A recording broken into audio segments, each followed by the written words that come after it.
Hi, I'm Steve at the Carmichael workshop. Today I'm going to convert my great-grandparents' old Philco radio into a Bluetooth speaker.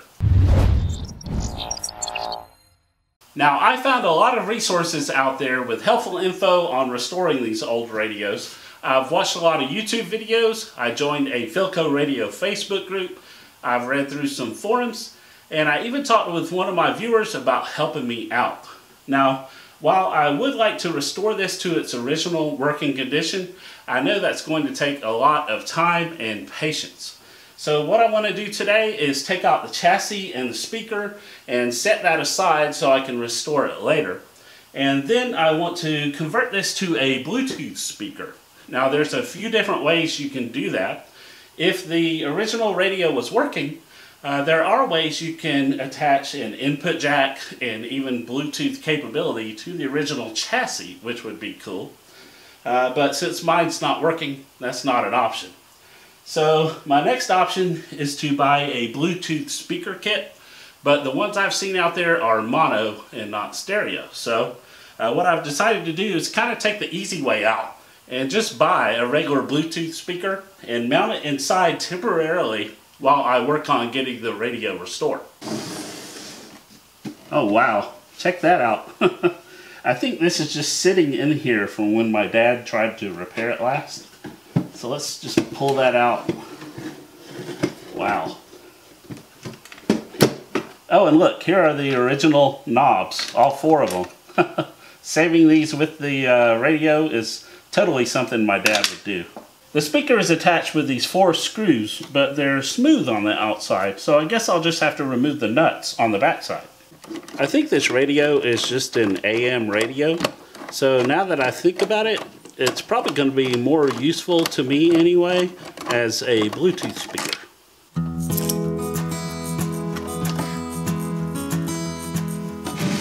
Wow, look at that. This is so cool. It looks like it has all the tubes and capacitors. Let's check out the bottom. Oh my God. Hey, I think I see the problem. Yeah, right. I think setting this aside right now until I can get help from somebody who knows what they're doing is the right decision. This wooden shell is in really nice condition for being over 80 years old. It does have a few minor scratches on the front and on the sides, but I think I can touch those up. And other than that, it's just a little dirty and dusty. Now, what a lot of people don't know about these radios is a lot of them have a photographic finish on the front. This looks like a lot of fancy inlays, but it's not. It's really just a photograph. So you have to be careful and don't sand off the photograph. Don't use any harsh chemicals that could damage it. So I think my best course of action is just to use a damp rag and wipe it down really good and just leave it as is.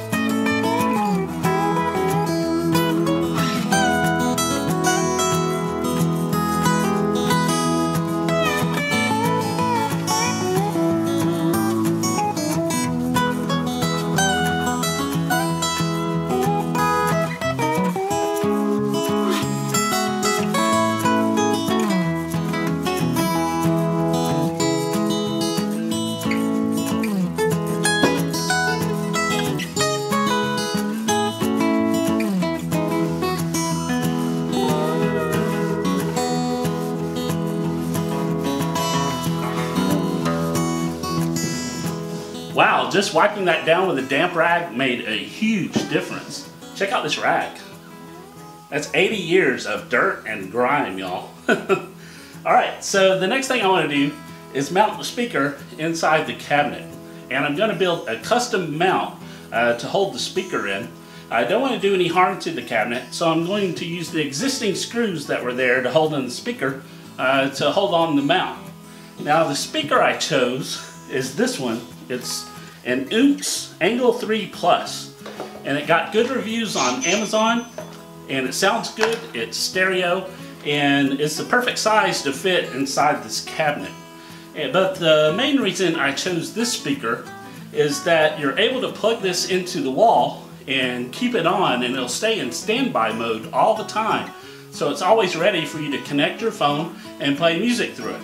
That way, while it's inside the cabinet, I don't have to reach around and access it through the back to turn it on. It's always just ready to go. So I'll include a link to this speaker in the video description below if any of you are looking for a nice Bluetooth speaker. This one's a pretty good one.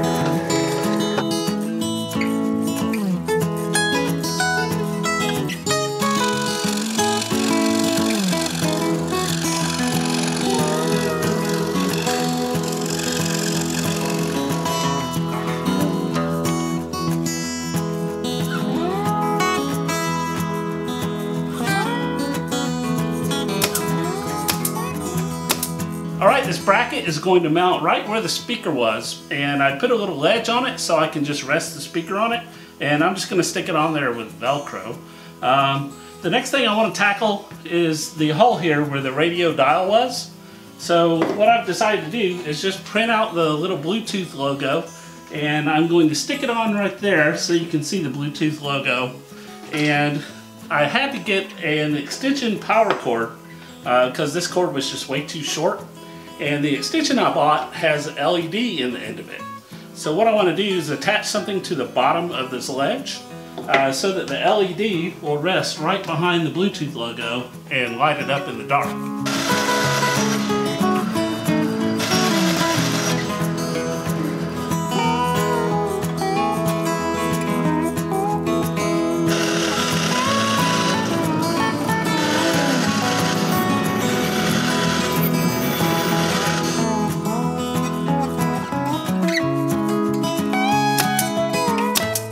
For the final touch, I want to mount the knobs on the front, even though they won't function.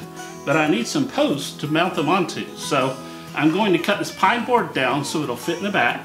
I'm going to trace these holes on the board, and then I'm going to cut some small pieces of this dowel to glue into the board and make them long enough so they'll protrude out the front. And the holes on these knobs are round with a flat spot on one side. So I think I can sand the dowels so they'll fit nicely in these holes. So there's a friction fit, so it'll hold the knobs on temporarily.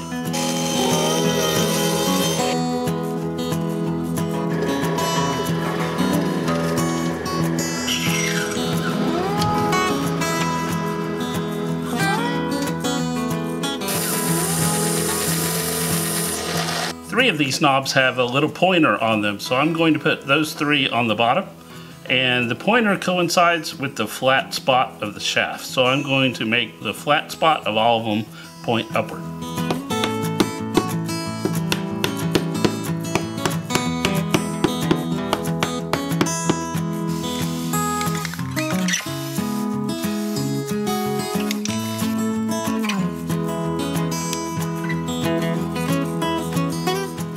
Alright, I've got these brackets painted to conceal them a little bit, so let's put it together.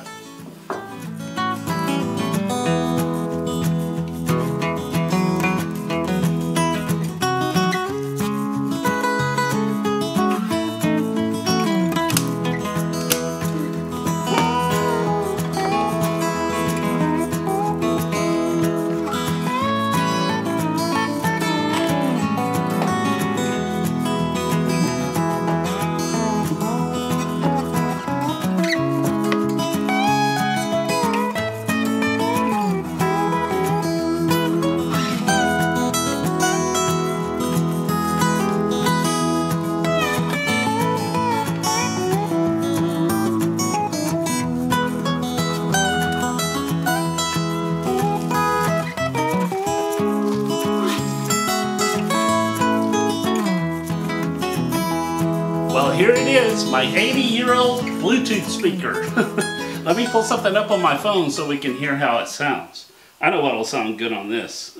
These old radios remind me of talk radio. If you like this video, please click that like button and share it with your friends. Also, leave me a comment below and let me know what you think of this project. if you have one of these radios or you know how to repair them, I'd like to know about that too. Don't forget to follow me on Facebook, Twitter, and Instagram. And here we go. All right, let's see how it sounds. Hey everybody, welcome to episode 149 of Making It. I'm Bob Claggett, here with David Picciuto and Jimmy DeRista. That's hey guys, so cool. Hey, As always, thanks for watching, and I'll see you next time. We did it, first try. Yeah, it worked. We had a few people suggest that new entrance. So, Really? we tried it out, and it worked. Very good. Yeah. So let's all talk over each other right now. Okay, and what's it? I love you. Yeah. All right, see you guys next week.